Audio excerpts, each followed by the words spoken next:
BFM Business. Midi, l'heure H. L'invité avec Edwige Chevrillon. Notre invité, c'est l'ancien patron de Renault. Aujourd'hui, il est président d'Initiative France. Initiative France, vous le savez, c'est ce premier réseau associatif de financement et d'accompagnement, notamment des TPE. Louis Schweitzer, bonjour. Bonjour. Merci d'être en studio avec nous. Vous avez mené une enquête qui est intéressante. Alors, elle s'arrête au 15 mai, au 13 mai, mais sur les TPE pour montrer l'importance, en fait, qu'a eu l'action du gouvernement. Moi, c'est quand même quelque chose qui m'a frappé. C'est que lorsqu'on regarde la réponse qu'il vous fait, il y en a 66%, 67% qui disent oui, on a eu tous recours au TPE, quoi. Absolument. Alors, il faut rappeler, c'est 9000 entreprises qui ont répondu, des entreprises créées depuis moins de 3 ans et qui sont soutenues par Initiative France. Et il y a un contraste très frappant à mes yeux dans cette enquête entre le fait que ça a été extraordinairement rude pour les entreprises, plus de la moitié ont arrêté complètement leurs affaires en avril. Les 2 tiers n'ont pas pu se rémunérer pendant ce mois-là. Donc, ça a été très rude pour ces entreprises et les 2 tiers n'ont pas de trésorerie pour tenir 3 mois. Donc, a priori, vraiment rude. Et puis, il y a quand même, dans cette enquête, à mes yeux, d'abord des bonnes nouvelles. Oui, le constat, on va parler des bonnes nouvelles, mais quand même sur le constat, c'est intéressant parce que le constat, il montre quand même que vous avez donc 66% qui ont sollicité le fonds de solidarité dont on parlait à l'instant avec le président de l'UMI, 52% ont demandé un report de charges sociales, 47% le chômage partiel. On peut continuer comme ça. On voit bien que la situation, elle est un peu saisissante lorsqu'on regarde votre tableau. Elle a cogné. Oui. Je le répète, la majorité d'entre eux ont fait un chiffre d'affaires en avril de 0. Pour une entreprise née de moins de 3 ans, c'est rude. Et en plus, il faut rappeler que ce sont des entreprises soutenues par Initiative France, c'est-à-dire que plus de la moitié sont créées par des chômeurs. Donc ce n'est pas des gens qui ont des réserves. Ce sont des jeunes entreprises qui ont fait face à un coup dur sans précédent dans l'histoire. Ça, c'est la partie rude. Alors, ils ont demandé des aides. Et effectivement, nous les avons aidés à demander des aides. Nous les avons informés, nous les avons accompagnés, parce que le gouvernement a mis en place un panel d'aides. Et forcément, quand vous êtes... très compliqué déjà pour un chef d'entreprise qui est un peu aidé, un peu staffé. Donc j'imagine pour des TPE, c'est plus compliqué. C'est plus compliqué, mais il y a les systèmes d'aide qui fonctionnent très bien. Le fonds de solidarité, ça va très vite. Le prêt garanti aux entreprises, c'est plus long et les banques sont inégalement chaleureuses, disons-le comme ça. Oui.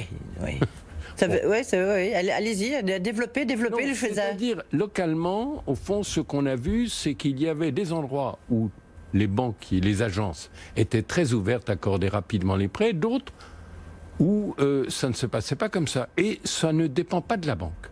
Donc c'est vraiment une affaire locale, de responsabilité locale. Il y a eu des gens plus ouverts et des gens moins ouverts. Donc, les entreprises ont été amenées à demander des aides et, globalement, je dois dire, ça s'est bien passé. Et puis, moi, je reviens à la bonne nouvelle, peut-être parce que je suis optimiste de tempérament. Mais quand même, vous avez cette crise. Les gens qui sont incertains sur l'avenir. Et vous en avez... 60 qui se disent optimistes, 8% qui sont très déprimés. Mais enfin, le rapport, c'est 60 optimistes, 8 déprimés. Et vous en avez plus de 65 qui envisagent de maintenir ou même de recruter en 2020. Moi, je trouve ça extraordinaire après le coup qu'ils ont reçu. Et je pense que l'explication de tout ça, c'est qu'ils ne se sont pas sentis trop seuls. 62% disent « on n'a pas été seuls face à la crise ». Et je pense que... Le reste, on vous appelle, Louis Schweitzer, oui. Non, je pense que c'est le signe que, au fond, quand on soutient les TPE, quand on les écoute, eh bien, elles réagissent positivement. Et c'est une richesse, à mes yeux, extraordinaire pour le pays. Et pour nous, c'est pour ça que je suis content, c'est une source de fierté, parce que nos entreprises, au fond, voient l'avenir, parce qu'elles sont soutenues, parce qu'elles sont écoutées, par nous, mais aussi par les experts comptables, de façon positive. On en parlera notamment demain matin, parce que mon invité demain matin, c'est la première administratrice judiciaire syndic de faillite. En l'occurrence, elle s'occupe de tous les gros dossiers.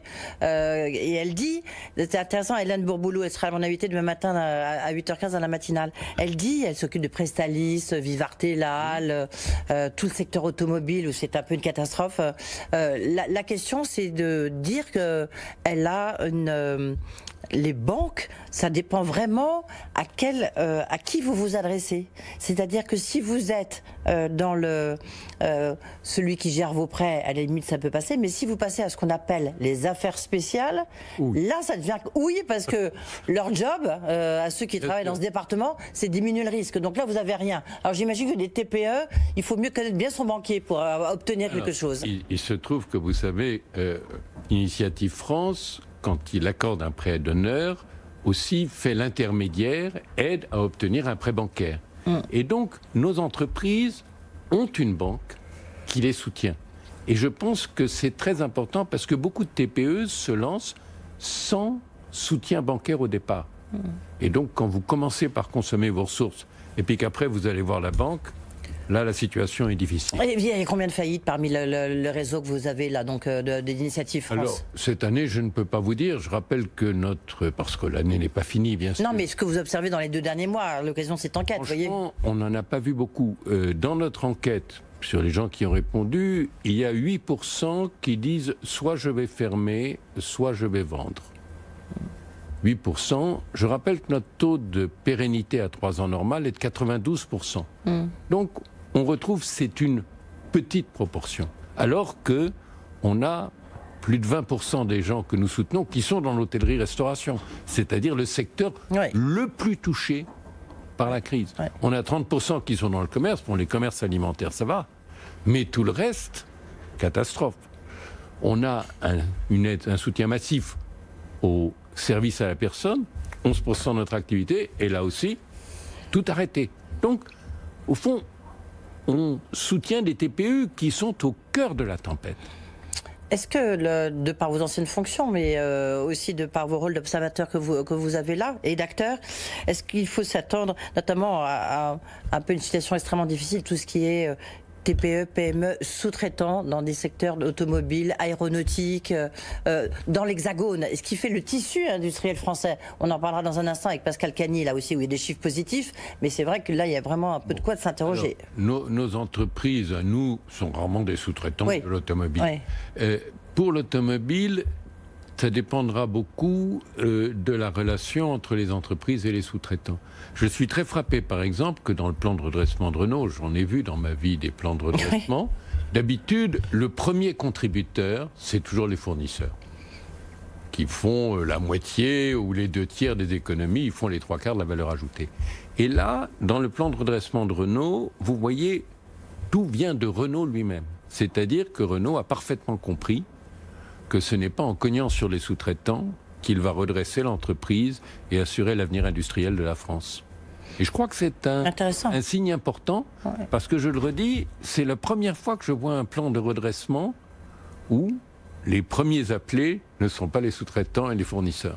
La question qui est intéressante aussi, c'est d'abord, est-ce que vous croyez qu'on peut... C'est Louis Gallois ici même, que vous connaissez, qui est le patron de France Industrie, qui a lancé le débat, qui a fait débat du reste. Est-ce qu'on peut relocaliser, il est président du conseil d'administration de PSA aussi, est-ce qu'on peut relocaliser en France des usines? Il a dit... Oui, pourquoi pas, si les Français sont prêts à payer plus cher leur voiture. Bon. Qu'en pense le président d'honneur de Renault? Je vais vous dire, il faut regarder un peu le passé. En 2005, quand j'ai quitté Renault, on fabriquait 1 300 000 voitures en France. En 2018, on en fabriquait moins de 700 000. Autrement dit, la production en France a été divisée presque par 2 pendant la période Kuhn. Et ce qu'il faut faire maintenant, c'est d'abord arrêter l'hémorragie. Et ça, je crois que c'est tout à fait possible, parce que la France, bien sûr, les salaires sont un peu plus chers qu'ailleurs, mais pas plus chers qu'en Allemagne, qui est la première industrie automobile européenne. Ils sont plutôt moins élevés qu'en Allemagne. Deuxièmement, la France est bien située en Europe, et la logistique, c'est fondamental. Donc ce qui est important à mes yeux, c'est d'arrêter l'hémorragie. Et puis, alors on ne reviendra pas à 1 300 000 voitures, je n'y rêve pas. Mais si on charge bien les usines françaises, il ne s'agit pas de créer de nouvelles usines, on ne va pas construire de nouvelles usines. Mais il y a de quoi augmenter jusqu'à 900 000 ou 1 million la production de Renault en France. Donc vous dites, on ne peut pas avoir, c'est trop tard pour avoir des relocalisations, mais en revanche, on peut augmenter la production. Mais on voit bien les interrogations sur le site de Maubeuge. Je ne vous demande pas de rentrer trop dans le détail parce que je sais que c'est compliqué pour vous. Mais en même temps, on s'interroge en disant que est-ce qu'il faut, sur les usines de Renault, regardez Flins, il n'y a plus de voitures qui sont construites à Flins, ou quasiment, quoi. Il n'est prévu que Flins ne continuera pas à monter des voitures. Ça deviendra un centre de... Oui, donc c'est compliqué. Etc. Oui. Cela dit, si je puis dire, quand je suis arrivé chez Renault en 86, on s'interrogeait déjà sur l'avenir de Flins. Donc c'est un sujet... récurrent, ouais. Bon, mais je le dis, dans le plan de redressement de Renault, il y a la capacité d'augmenter la production en France, alors que depuis 15 ans, elle a diminué tous les ans. Alors, la question qu'on peut se poser aussi, c'est quelle voiture? Parce que Louis Gallois, toujours, je prends cet exemple-là, il disait, mais il faut que ça en ait de la valeur ajoutée. Donc on peut être de l'industrie, faire de l'industrie, mais il faut qu'il y ait de la valeur ajoutée. C'est un peu la difficulté, parce qu'aujourd'hui, Renault, bon, il y a les voitures électriques, bien sûr, mais il n'y a pas tellement de voitures haut de gamme. Donc ils produisent surtout dans les pays de l'Est. Hein. Alors, les voitures très premier prix, comme la Logan, ça, on ne la construira pas en France parce que c'est peu automatisé et le coût de la main-d'œuvre est essentiel. Pour des voitures milieu de gamme, disons la famille Mégane, la famille Laguna, si elle changera peut-être de nom, je pense que les coûts de main-d'œuvre de montage ne sont pas déterminants si on a des usines productives automatisées et compte tenu de l'avantage de la localisation. D'une certaine façon, l'Espagne, par exemple, parce qu'elle est plus loin du centre de l'Europe, même si elle a des coûts salariaux plus faibles, est dans une situation qui est plutôt plus difficile que la France. Mais maintenant, ce constructeur Seat produit beaucoup en Espagne. Mais parce qu'ils ont, je dois le dire, ils ont eu un très bon patron. N'est-ce pas, qui arrive chez Renault, hein. C'est pour ça que vous dites ça, c'est le cas d'Iméo. PSA a un très bon patron, il vient de chez Renault. Ouais. Donc nous donnons et nous recevons, mais Seat a aussi une bonne politique produit. Est-ce que Renault joue sa survie, à votre avis? Qu'en pense l'ancien patron de Renault? Je pense que si le plan de redressement n'était pas mis en œuvre, la survie de Renault serait compromise, comme elle a été sauvée. Renault a été sauvé par Georges Betz en 1985. Et je pense qu'aujourd'hui, après une période difficile, oui, sans plan de redressement, Renault serait en péril. Mais j'ai assez confiance dans le plan de redressement. On paye quoi là? Renault paye quoi? La folie des grandeurs de Carlos Ghosn? Je ne veux pas entrer dans le détail, mais elle paye une absence de management présent. Opérationnel quoi, enfin... Oui. Et quand une entreprise automobile n'est pas gérée, ça se remarque très vite. Mais est-ce que c'est aussi peut-être un schéma? Parce que c'est vous qui avez initié l'alliance, hein, on va le rappeler, le Schwezer avec Nissan, et c'est vous qui avez nommé justement Carlos Ghosn chez Nissan. Est-ce que ce genre de modèle-là correspond plus au monde d'après? Non, je ne crois pas. C'est avec la mondialisation. C'est ce qu'on dit, c'est ce qu'on entend en tous les cas. Oui, mais enfin, moi, ma conviction, c'est que une alliance qui fonctionne bien est quelque chose de plus efficient qu'une fusion artificielle entre des entreprises trop différentes. Entre PSA et Fiat, il y a une proximité de longue date et c'est pas très loin, c'est la même culture finalement. Entre une entreprise européenne et une entreprise japonaise, c'est beaucoup plus difficile de fusionner. Je ne pense pas que ce soit une bonne idée, à dire le vrai. Cela dit, on voit bien, parce qu'un des points clés de cet accord, ça sera ma dernière question, mon avant-dernière question du reste, sur le technocentre, on dit qu'il y a là beaucoup de licenciements. C'est compliqué de faire travailler des Japonais et des Français, même sur les voitures du futur, quoi. Le premier problème est un problème de langue. Oui. C'est enfin ce Parce que qu'en j'avais plus, identifié. L'anglais des Japonais n'est pas évident à comprendre. Mais les Japonais parlent rarement bien l'anglais, les Français très mal. ça, ouais. et presque aucun Japonais ne parle français, presque aucun Français ne parle japonais. Donc, si on veut faire qu'on conçoive ensemble, il faut répartir les tâches et pas essayer de faire une équipe où il y a 10 Japonais et 10 Français. Ça peut se faire pour prendre les décisions, mais pour le fonctionnement quotidien, ne pas être à l'aise avec le langage, c'est impossible. Et c'est pour ça que la fusion n'est pas une si bonne idée. Toute dernière question, juste là-dessus. C'est vous qui avez amorcé, pas un rapprochement, mais en tous les cas, une prise de participation avec Daimler. Ça aurait un sens aujourd'hui de se rapprocher de Daimler ou pas pour Renault? Moi, je n'ai jamais fait de rapprochement. Non, mais avec pas un rapprochement, mais vous avez initié, non? Non. Je crois que c'était sous votre règne. Sous mon règne, j'avais refusé un projet de rapprochement avec Daimler. Un grand projet, mais je croyais qu'il y avait toujours quelque chose. Bref, ça n'a aucun sens de se rapprocher de Daimler, c'est ça que vous nous dites? Aucun. Eh ben voilà, la réponse elle est claire. Même si ma question l'était un petit peu moins. Merci beaucoup, Luc Schweitzer, d'avoir été avec nous. Et puis donc, cette enquête qu'on peut retrouver sur votre site d'Initiative France, parce que là, on voit bien l'espèce de choc incroyable qu'a vécu les TPE, qu'ont vécu les TPE. Mais la résilience des TPE. Mais voilà, mais il y a le côté positif. Merci beaucoup d'avoir été avec nous.